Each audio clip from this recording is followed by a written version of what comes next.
تو اتنا وسیع دن، فرمایا جب رات آتی ہے تو پتا دن کہاں جاتا ہے، جب دن آتا ہے تو پتا رات کہاں چلی جاتی ہے۔ فرمایا جو اس کا جواب ہوگا وہی جواب ہوگا جنت کی اور جہنم کے معاملات، وہ لاجواب ہو جائے۔ فرمایا تو نے دوسرا سوال کیا، وہ کون سی چیز ہے جو جنتی پھل اور میوے کی مانند ہے، جو جنتی پھل اور میوے کی مانند ہے؟ آپ اندازہ لگائیں اور پھر اپنے آپ سے پوچھنا کہ ہم اس پھل کو کتنا چنتے ہیں۔ یہ پھل مسلمانوں میں سے ہر ایک کے گھر میں موجود ہے۔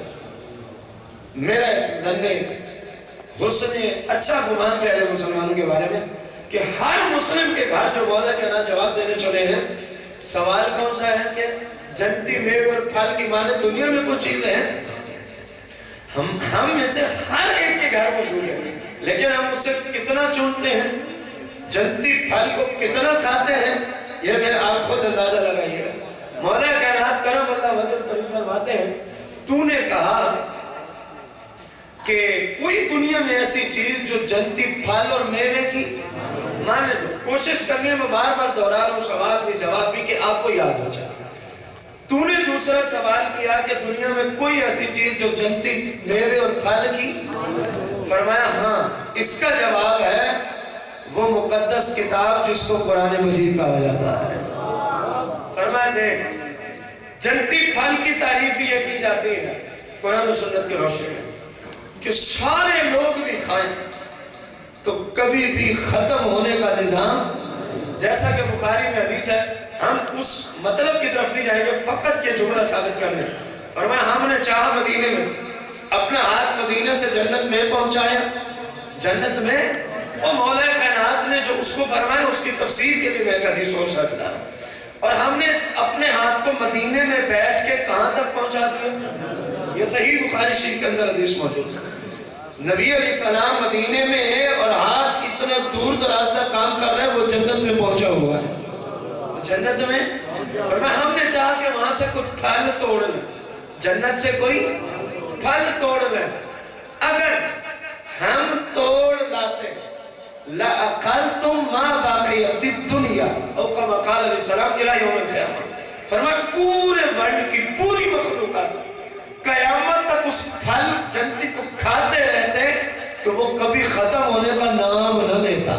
مولا کائنات نے فرمایا کہ جنتی پھل کی یہ تعریف ہے نا کہ اس کو سارے بھی کھائیں تو وہ ختم، جیسے جنت میں نعمتیں ہوں گی ویسے ہی عبدالآباد تک چلی، کبھی یہ خطرہ کسی کو نہیں گزرے گا کہ میرے محل میں یہ نعمت کہیں ختم نہ ہو جائے، میرے محل میں یہ نعمت کہیں، فرمایا ناممکن ہے، محال قطعی ہے، محال قطعی ہے۔ فرمایا دنیا میں جنتی پھل قرآن مقدس ہے۔ فرمایا دیکھ جتنا مرضی کوئی اس سے استفادہ حاصل کر لے، جتنا مرضی کوئی اس سے فائدہ لے لے، قرآن مقدس میں کمی کسی صورت بھی واقع ہو سکتی۔ فرمایا یہ مبارک طیب قرآن جنتی پھل اور میوے کی مانند ہے۔ جس مولا کائنات کی محبت میں ہم بیٹھے ہیں اپنا وقت دے کر، انہوں نے قرآن عظیم کو کتنا مقام دیتے ہوئے ارشاد فرمایا، فرمایا یہ جنتی میوہ ہے، یہ جنتی پھل ہے۔ اب ہمارے گھروں میں جنتی پھل موجود ہے، ہمارے گھروں میں جنتی میوہ موجود ہے، اب ہمیں سوچنا ہوگا کہ ہم اس جنتی پھل اور میوے سے کتنا فائدہ لیں۔ سوچنا چاہیے کہ سوچنا بنتا ہے کہ نہیں بنتا۔ اب اس کا تیسرا سوال کون سا تھا؟ کیا آسمانوں کا بھی کوئی، کیا آسمانوں کا بھی کوئی؟ فرمایا ہاں، آسمانوں کا جو تالا ہے وہ شرک ہے، آسمانوں کا جو تالا ہے وہ، مثال دیں گے ایسے تھوڑی دعویٰ کیا جا رہا ہے، جواب دیا جا رہا ہے، اور باقاعدہ حکم تھا، لکھنا چاہو تو لکھ بھی سکتے ہو، لکھنا چاہو تو لکھ بھی سکتے ہو۔ فرمایا تیرے تیسرا سوال تھا کہ آسمانوں کا تالا، فرمایا وہ شرک ہے۔ وہ کیا ہے؟ شرک ہے، جو اللہ تبارک و تعالیٰ کی ذات کے ساتھ کیا جائے، وہ کفر ہے جو اللہ تعالیٰ کی ذات کے ساتھ کیا جائے۔ ہاں، سلسلہ کلام کو جاری رکھتے ہوئے فرمایا اگر تجھے اس کی بھی اگر ضرورت ہو کہ وہ تالا کھلتا کیسے تو ہم تجھے اس تالے کی چابی بھی بیان کیے دیتے ہیں۔ تو تالے تک بیٹھا ہے نا، تیری عقل تو تالے تک پہنچی، تورات و انجیل کا اپنے زمانے کا نجران کے علاقے کا بہت بڑا علامہ تھا یہ، اور اس کو ناز تھا کہ میرے سوال کا آج جواب آپ نے فرمایا تو تالے تک بیٹھا، کیونکہ تو عالم ضرور ہے لیکن کفرستان کا عالم۔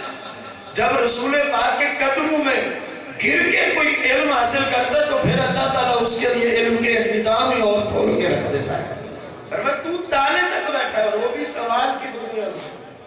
جو رسول پاک کے غلام ہیں انہوں نے جواب بھی دیا اور اب چابی بھی تجھے بتانے چلے ہیں۔ فرمایا آسمانوں کا تالا کیا ہے؟ شرک ہے، اور اگر تو اس تالے کو کھولنا چاہتا ہے تو اس کی چابی ہے اس چیز کی گواہی دینا کہ اللہ وحدہ لا شریک ہے اور مصطفیٰ کریم اللہ کے سچے اور آخری رسول و نبی ہے۔ فرمایا جب بندہ یہ گواہی دیتا ہے اس بندے کے حق میں آسمان کے تالے کھول دیے جاتے ہیں۔ آپ نے کئی بار حدیث سنی کہ بندہ نیک عمل کرتا ہے، اگر وہ اخلاص و شریعت کے مطابق پورے ہوں تو وہ چڑھتے چڑھتے پہلے آسمان کو کراس، دوسرے کو کراس، تیسرے کو کراس، چوتھے کو، حتیٰ کہ عرش اعظم یا جہاں تک رب چاہتا ہے مسلمان کے نیک عمل پہنچتے ہیں۔ فرمایا وہاں تالا لگا ہوا شرک کا، اور اس کو کھولنا ہے تو پھر تجھے رسول پاک کا سچا غلام بننا پڑے گا۔ پھر تو رہے گا یہاں تیرے چرچے عرش بری پہ ہوا کریں گے، تو رہے گا یہاں تیرے چرچے، تیرے اعمال کے چرچے آسمان سے بلند عرش بری پہ ہوا کریں گے۔ اے انسان، اے مسلم، رسول پاک سے نسبت جوڑنے والے، دیکھ تیرا مقام کتنا بلند ہے۔ ہم بیٹھے یہاں ہیں زمین پہ، لیکن مسلمانوں کا، میرے آقا کریم کے غلاموں کا جو صحیح العقیدہ مسلمان ہیں، ان کا ذکر رب کی بارگاہ میں فرشتوں کے سامنے عرش بری پہ ہوا کرتا ہے۔ فرمایا اس تالے کی چابی کلمہ شہادت، یعنی مسلمان ہونا، یعنی مسلمان ہونا۔ چوتھا سوال کون سا تھا؟ سب سے پہلے زمین پر خون کس کا گرا ہے؟ آپ نے فرمایا مجھے پتا ہے، تو کہے گا چمگاڈر کا گرا ہے، لیکن یہ جھوٹ ہے۔ اس کے ذہن میں جو جواب تھا اس کو پہلے ذکر کیا۔ فرمایا مجھے پتا ہے تیرا عقیدہ اور تیری نسل کا عقیدہ یہ ہے، اور تیری نسل کا عقیدہ یہ ہے، آج بھی ان کی نسل باقی ہے جن کا یہ عقیدہ ہے، تیرا اور تیری نسل کا، کہ دنیا میں سب سے پہلے جو خون گرا تھا وہ۔ فرمایا بالکل غلط بات ہے، یہ جھوٹ ہے، بلکہ اس کائنات میں اس زمین کو اگر سب سے پہلے کسی ہستی کے خون کا شرط ملا ہے تو وہ ہماری امی جان سیدتنا حوا سلام اللہ علیہ ہیں۔ جب ان کے ہاں پہلے شہزادے کی ولادت ہوئی تھی تو وہ جو خون مبارک فرمایا جاری ہوا وہ زمین پر گرنے کا پہلا خون ہے اس دنیا میں ہماری والدہ محترمہ سیدتنا اما حوا علیہ السلام کا۔ اما حوا علیہ السلام، فرمایا یہ تیرے سوال اور یہ ان کے جواب، کیونکہ بہت بڑا عالم تھا تورات و انجیل کا۔ اس نے جیسے ہی سوالوں کے جواب سنے فوراً کہتا ہے میں گواہی دیتا ہوں اللہ وحدہ لا شریک ہے، مصطفیٰ کریم اللہ کے سچے اور آخری رسول ہے، اور عیسائیت سے توبہ کر کے مصطفیٰ کریم علیہ السلام کے دین میں داخل ہو کر سچا اور پکا رسول پاک کا غلام بن جاتا ہے۔ علم کی شان دیکھو، قرآن و حدیث کے علم کی شان دیکھو، صرف 4 سوالوں کے جواب پر ایک کافر، اور ایسا ویسا نہیں جو کافر بنانے والا کافر ہے، جو کافروں کا پادری تھا اس زمانے، عیسائیوں کا کیا تھا؟ پادری۔ یہ قانون ہے جس مذہب کا کوئی عالم ہوگا اس کی وجہ سے، اگر وہ واقعی عالم ہے اس کی وجہ سے اس مذہب والوں میں ترقی ہوگی، یہ قانون ہے۔ اگر وہ عالم ہے، مستند، ماہر ہے، بھلے وہ کسی مذہب کا ہو، ہندو کا ہو، سکھ کا ہو، یہودیت کا ہو، عیسائیت کا ہو، جناب والا مشرکین کا ہو، کفار کا ہو یا مسلمانوں کا ہو، شرط یہ ہے کہ اس علم جس مذہب کا وہ عالم تھا اس علم میں اس کو اللہ نے مہارت عطا فرمائی ہو، تو یہ قانون ہے کہ اس کی وجہ سے اس مذہب میں جہاں وہ رہتا ہوگا اس مذہب اور دین کے ماننے والوں میں کیا ہوتی رہے گی؟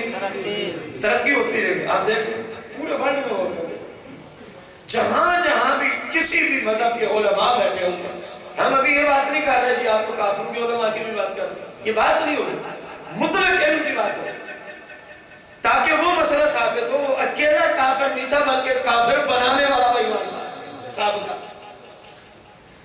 اب دین متین شریعت کا کوئی عالم جس علاقے میں بیٹھا ہوگا آپ دیکھیں گے اس کی وجہ سے مسلمانوں کے عمل میں, مسلمانوں کے کردار میں, مسلمانوں کی سیرت میں, مسلمانوں کے عقائد میں, نظریات میں, معمولات میں یقیناً اگر اس کے پلے کچھ ہوا تو یقیناً مسلمانوں کی ان چیزوں میں کیا ہوتا رہے گا, ہوتا ہے یا نہیں ہوتا. ورنہ میں اپنے آپ میں مثال دوں, جب میں پیدا ہوا تھا تو مجھے یہ ساری باتیں آتی تھی. آپ سے سوال نہیں تو مجھے کہاں سے ملی, علماء سے ملی. کہاں سے ملی, علماء سے ملی. جب آپ پیدا ہوئے تھے تو کیا جتنا علم اس وقت آپ کو حلال حرام کا شریعت کا ہے یہ سارا آپ کو آتا تھا؟ نہیں. کن لوگوں سے ملا, علماء دین سے ملا, علماء دین سے ملا. معلوم ہوا کہ جو جس مذہب کا عالم ہو اس کی وجہ سے اس مذہب میں ترقی ہو, اس مذہب میں. تو یہ سابقہ کیا تھا, عیسائیوں کا عالم اور پادری, یعنی جیسے مسلمانوں میں آپ کسی کو مفتی کہیں اور باقی وہ مفتی ہو تو عیسائیوں میں ایسے شخص کو پادری کہا جاتا تھا اور کہا جاتا ہے, آج بھی کہا جاتا ہے. اس کو وہ سب سے بڑا اپنے مسئلہ کا پیشوا سمجھتے ہیں. تو یہ نجران کے علاقے کا پادری ان کا مفتی تھا. اب علم شریعت کی برکت سے جب ان کا بڑا اسلام لے آیا تو اس کی وجہ سے اب کفرستان میں اضافہ نہیں ہوگا انشاءاللہ, اس کی وجہ سے اب سرکار کے غلاموں میں اضافہ ہوگا, کیونکہ اس کے چاہنے والے بھی ہوں گے, اس کے شاگرد بھی ہوں گے, اس کے جناب اس سے دین سیکھنے والے سابقہ. تو جب وہ دیکھیں گے شیخ ہی ہمارا اسلام قبول کر گئے, ہم نے قرآن میں ایسی کثیر آیات کا شان نزول پڑھا اور پڑھایا بچوں کو, بچیوں کو, کہ جس میں یہودی اور عیسائیوں کا ایک عالمی دین آیا اور اس کی وجہ سے پورا قبیلہ اس کے پیچھے اسلام کی طرف چلا. تو یہ علم کی شان دیکھیں. مولا کائنات نے 4 سوالوں کے جوابات عطا فرمائے تو وہ بندہ جو سابقہ پادری تھا وہ کیا ہو جاتا ہے, مسلمان ہو جاتا ہے. یہودی کے 7 سوالات اور مولا کائنات کے فی البدی ان کے جوابات, فی البدی ان کے جوابات. یہودی آگے مولا کائنات سے پوچھتا ہے کچھ سوالات ہیں, اجازت ہے فرمایا, جو جی میں ہے اجازت ہے, جو جی میں ہے اجازت ہے. فرمایا وہ کون سا فرد ہے جس کی نہ ماں ہے نہ باپ. سوال نمبر 2, آپ کہیں تو ہمیں بھی پتہ ہے, اب بتائیں نا پتہ کن کی وجہ سے چلا ہے, انہی لوگوں کی وجہ سے چلا ہے نا. مزہ تو تب ہے جب پتہ نہیں تھا تو کوئی پوچھنے آ جائے, جب پتہ نہیں تھا تو کوئی پوچھنے آ جائے. مزہ تو تب ہے, مزہ تو تب ہے. نمبر 2, وہ کون سی عورت ہے جس کا نہ باپ ہے نہ ماں ہے. وہ کون سا مرد ہے جس کی ماں تو ہے باپ نہیں. چوتھا سوال, کون سا پتھر ہے جس نے ایک جاندار کو جنم دیا. پانچواں سوال, کون سی عورت ہے ایک ہی دن میں صرف 1 2 3 گھڑیوں میں حمل بھی ٹھہرا بچہ بھی پیدا ہو گیا, حمل بھی ٹھہرا اور بچہ بھی پیدا ہو گیا. چھٹا سوال, وہ کون سے 2 دوست ہیں جو کبھی بھی آپس میں دشمن بن ہی نہیں سکتے. وہ کون سے 2 دوست ہیں جو کبھی بھی آپس میں دشمن نہیں بن سکتے. 7واں سوال, وہ کون سے 2 دشمن ہیں جو کبھی بھی آپس میں دوست نہیں بن سکتے. مولا کائنات نے فرمایا تیرے سوالوں کے جواب یہ ہے, تیرے سوالوں کے جواب یہ ہے. اب اندازہ لگائیں, ایک مفتی اسلام کا ایک چھوٹی سی بات رکھ کے جواب دیتا ہوں جو آپ نے دیے. ایک مفتی اسلام کی زندگی کا اکثر حصہ صرف شریعت کے ایک شعبے میں گزرتا ہے.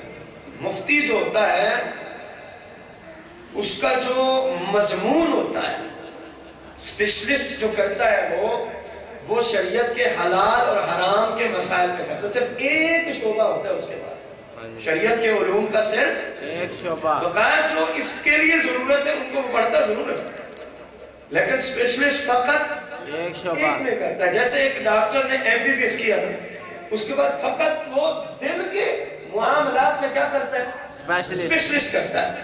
تو اب وہ صرف دل کا ہی اسپیشلسٹ ہے, وہ صرف دل کا اسپیشلسٹ ہے. ایسے ہی اکثر مفتی، یعنی 100 میں تقریباً 99، اپنے زمانے کی بات ہے، سیدنا امام اعظم ابو حنیفہ کے زمانے کی بات نہیں، وہاں مفتی ہر فن کا ماہر ہوا کرتا تھا، سبحان ان اللہ، کا معاملہ ہوگا۔ ہم اپنے زمانے کی بات، یہ صرف ایک فن کے اندر اسپیشلسٹ کرتا ہے، اور اکثر جو ہے تخصص فی الفقہ الاسلامی، یعنی حلال و حرام اور عقائد کے جو مسائل ہیں علم مفتی اسپیشلسٹ کرتا ہے، اور اس کی زندگی کا اکثر حصہ اسی ایک فن میں کیا ہو جاتا ہے، حتیٰ کہ جب تک اسرائیل نہیں آتا وہ اسی کی جستجو میں دن رات لگا رہتا ہے، اسی کی جستجو میں دن رات، سینکڑوں کی تعداد میں اس کے بس کتب ہوتی ہے، اس کا ایک شعبہ ہے، کثیر سوالات اس کے بارگاہ میں آتے ہیں جس کے بارے میں وہ کہتا ہے میں ذرا دیکھ کے بتاؤں گا، میں ذرا دیکھ کے بتاؤں گا۔ تو آپ اندازہ لگائیں صرف ایک شعبہ، اور زندگی اس کی پوری گزر گئی اسی پہ، پھر بھی کئی سوالات آتے ہیں جن کے بارے میں کہنا پڑتا ہے، ابھی ذہن میں نہیں بلکہ دیکھیں گے تو، اور مولا کائنات کے بارگاہ میں اس نے اپنی مرضی کے ساتھ سوالات کیے، جیسے سوالات ختم ہوئے فرمایا اپنے جواب سننا شروع کر۔ سبحان اللہ۔ اب آپ کو سمجھ آئیے کہ جو علم کے شہر کے دروازے کی یہ حالت ہے تو اس علم کے پورے شہر مصطفیٰ کریم کے علم کی کیا بات ہوگی۔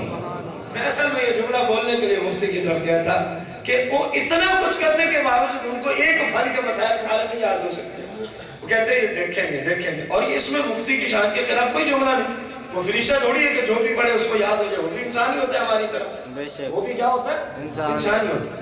پہلا سوال کون سا تھا، کون سا فرد ہے جس کی نہ ماں ہے نہ باپ ہے، ابو البشر سیدنا آدم علیہ نبی علیہ السلام۔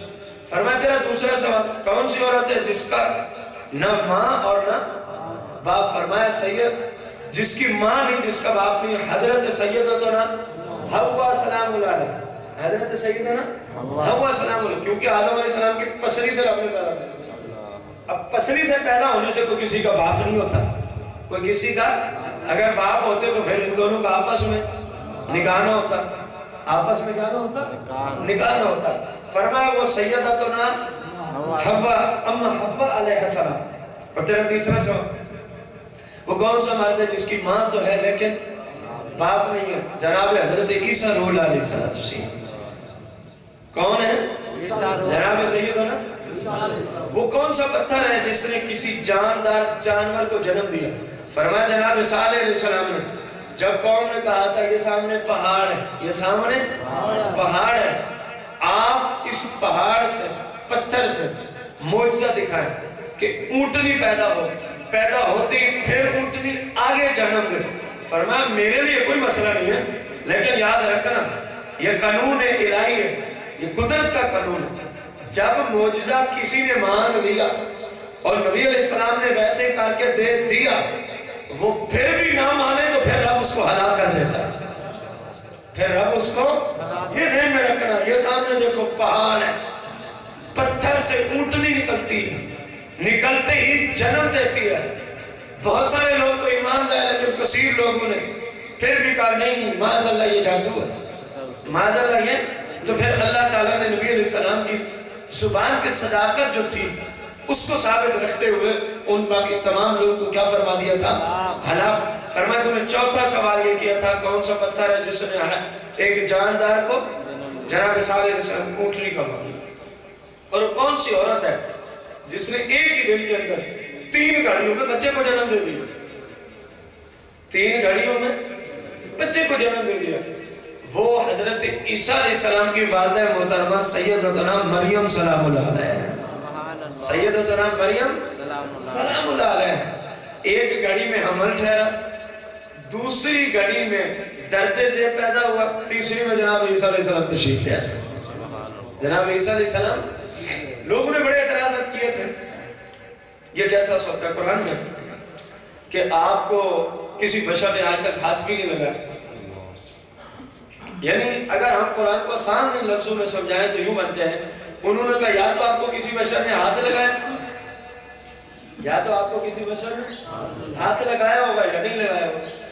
اگر آپ کہیں لگایا ہے تو آپ کا نکاح آج تک ہم نے کسی سے نہیں کیا تو معاذ اللہ یہ بدکاری یہ، اور اگر آپ کہیں نہیں لگایا تو بغیر ہاتھ لگائے بچہ پیدا نہیں ہو سکتا، عورت کو جب تک مرد نہ چھوئے بچہ پیدا ہی.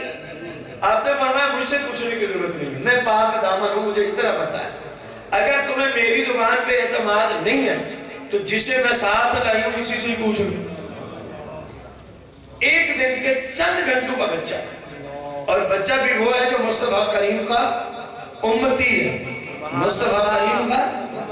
انہوں نے کہا کیف نکلم ھذا الصبی, یہ قرآن جس کی طرف آپ اشارہ کرتے ہیں چند گھنٹوں کا بچہ مجھ سے کیسے کلام کرے.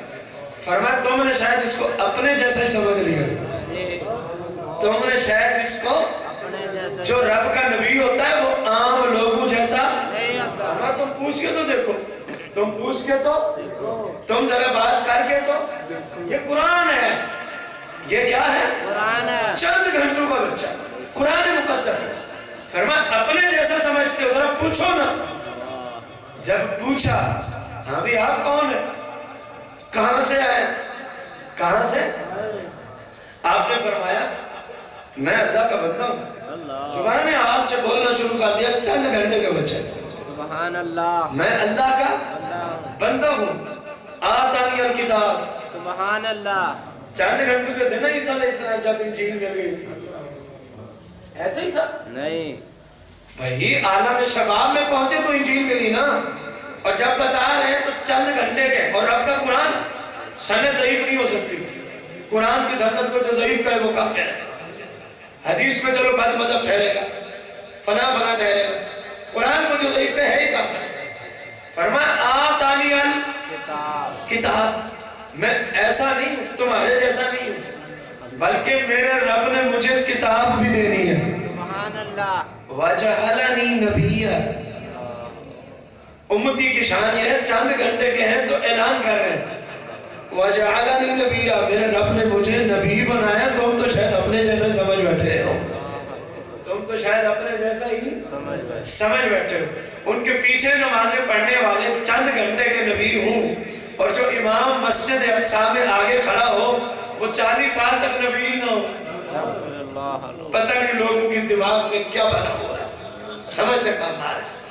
چند گھنٹے کے ہوں جو پیچھے کھڑے امام کے, چند گھنٹے کے ہوں جو کئی سال بعد میں کتاب ملنی ہے, وہ پہلی خبر دے رہے ہیں. کئی سال بعد میں کام ہونا ہے, پہلی خبر دے رہے ہیں.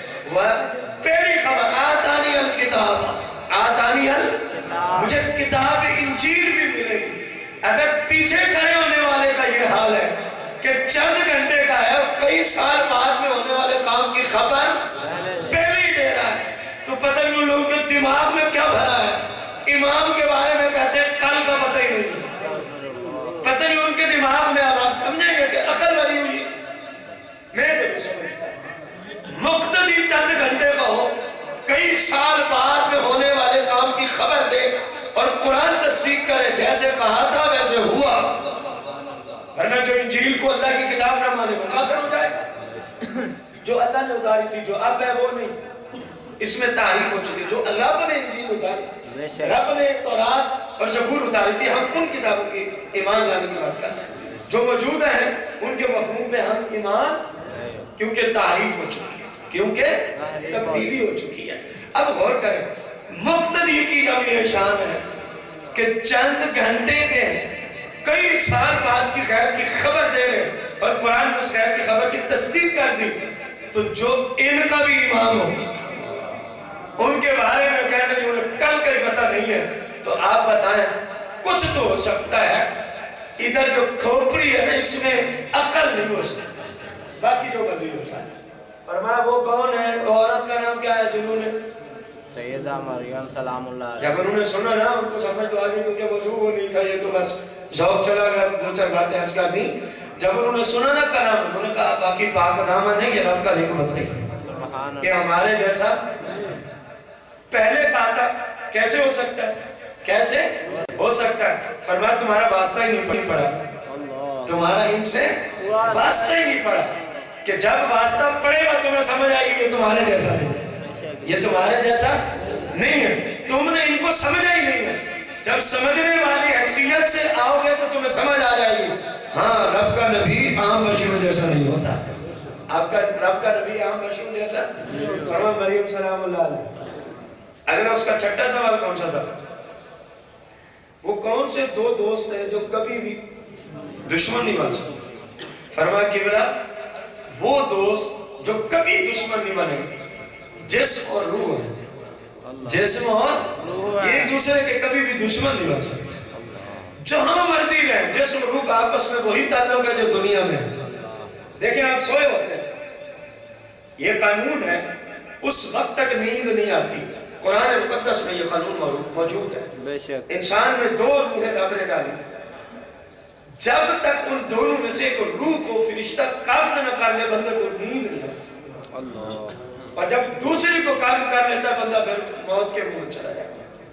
یہ مسلمہ قرآن نے قانون دیا کہ انسان میں کتنی روح ہیں؟ دو. ایک کا تعلق نیند آنے سے, ایک کا تعلق عالم برزخ کی طرف جانے سے. جب وہ نیند والی قبض کرتا ہے تو بندے کو نیند آ جاتی ہے. جب عالم برزخ والی فرشتہ اللہ کے حکم سے نکالتا ہے تو بندہ دنیا کے عالم کو چھوڑ کے عالم برزخ کی طرف منتقل ہو جاتا ہے. اب جب ہم سوئے ہوتے ہیں روح تو ہماری قبض ہو گئی ہے ورنہ نیند نہیں آتی. قرآن کا فیصلہ. بے شک. تو جو آپ خواب دیکھتے ہیں, جو آپ خواب دیکھتے ہیں, اس کا روح اور جسم دونوں سے تعلق ہوتا ہے یا اکیلا آپ کے جسم سے تعلق ہوتا ہے؟ دونوں سے. جیسے دنیا میں روح نکل بھی جائے تو جسم سے تعلق ہے, ایسے ہی عالم برزخ میں اگرچہ وہ روح نکال لے گا اور مومن کی روح تو پتہ نہیں کہاں کہاں ہے سو عشرت کرتی رہے گی, کہاں کہاں ہے سو عشرت. حتیٰ کہ مومن اپنی قبر میں پھنس گیا مانا والے قبرستان میں, مرد قلندر پرہیزگار متقی مومن کی بات ہے, اور اس کا دل کرے گا کہ میں آج روضہ رسول پہ ابھی جانا چاہتا ہوں. یقین جانے کائنات میں اسی تیز ترین سواری قیامت تک پیدا نہیں ہو سکتی جتنا قبر والے مومن کو رب تیز رفتاری والا ملکہ عطا فرما دیتا ہے. وہ سوچے گا میں نے مدینے پہنچنا ہے, سوچتے ہی ارادہ کرے گا مصطفیٰ کریم کے قدم میں. سبحان اللہ. لوگ سمجھتے ہیں مر گیا. یہ تو عام مومن کی باتیں ہیں جو قرآن و سنت میں ثابت ہے. تو جن کی ذات پہ اس نے کلمہ پڑھ کے یہ ملکہ حاصل کیا ہے ان کے تصرفات کے کیا کہنا ہے؟ آقا دو جہاں کے تصرفات کے کیا کہنا ہے؟ روح اور جسم کا تعلق کبھی بھی بگڑتا نہیں. ظاہر تعلق بگڑے تو اسی کو دشمنی کا نام دیا جاتا ہے نا. میں اور آپ ایک دوسرے کے ساتھ اچھے تعلق کے ساتھ چل رہے ہیں, اب ہم میں سے جب دو بندوں کا آپس میں تعلق بگڑے گا, یہ اچھا تعلق نہیں رہے گا, اب دوستی نہیں رہے گی بلکہ دشمنی پیدا ہو جائے گی. اللہ معاف کرے کہ کسی مسلمان سے ہم دشمنی ہیں, اللہ معاف کرے اس وقت سے پہلے موت ہی آئے. خلاف شرع معاملات میں جھگڑے فسادات کی وجہ سے کسی مسلمان سے دشمنی کرنے کی اسلام اجازت. رات آپ نے بخاری کی کلاس میں یہ حدیث بخاری شریف میں کتاب الادب سے پڑھائی ہے, بچوں نے پڑھی ہے. میرے آقا علیہ السلام نے فرمایا جو کسی مسلمان سے شریعت نے تقاضا نہیں کیا, اپنے جھگڑوں کی وجہ سے, اپنے جھگڑوں کی وجہ سے بولتا نہیں, دشمنی رکھتا ہے, فرمایا کچھ ہو سکتا ہے ہم اس کو جنت میں نہیں جانے دیں. خدا را مسلمانوں سے جھگڑا نہ کریں, خدا را مسلمانوں کے ساتھ دشمنی پیدا نہ کریں. ہاں جب اسلام کہیں اس نے یہ شریعت توڑی ہے اب اس سے سلام دعا جائز, پھر تو ہمارے اوپر فرض ہو جائے گا. عام حالات میں آپ کے رشتہ دار ہیں, آپ کے محلے دار ہیں جو صحیح اور عقیدہ مسلمان ہیں, ان کے بارے میں رسول پاک علیہ السلام نے فرمایا کہ کسی کے ساتھ دشمنی اجازت نہیں, ورنہ جنت سے روک دیے جاؤ. میرے آقا کریم صلی اللہ علیہ وسلم کے پیارے صحابی خلیفہ رابع نے فرمایا تیرا ساتواں آخری سوال یہ ہے, وہ دشمن جو کبھی بھی آپس میں دوست نہیں بنتے, ان کا تعلق اکٹھا نہیں ہو سکتا. دشمن و دوست کی یہ تعریف, فرمایا وہ موت اور حیات, وہ موت اور حیات. یہ ناممکن ہے موت بھی ہو حیات بھی ہو, ان میں ایک آئے گی, ان میں حیات ہے تو حیات, موت ہے تو موت. اب یہاں پہ ممکن ہے کسی ذہن میں سوال ہو, جب روح قبض ہوگی آپ نے کہا موت ہے تو موت ہے, تو قبلہ یہ بالکل ٹھیک ہے, جواب بالکل ٹھیک ہے, لیکن ہمیں صحیح بخاری کتاب الصلاۃ کی طرف جانا ہوگا اس سوال کے جواب میں, جہاں آقا دو جہاں صلی اللہ علیہ وسلم نے فرمایا جیسے ہی تم کسی کو قبر میں رکھتے ہیں, قبر میں رکھنا ضروری نہیں, کوئی درندہ کھا گیا اس کے پیٹ میں چلا گیا, سمندر میں غرق ہو گیا, دریا میں غرق ہو گیا, جہاں کہیں بھی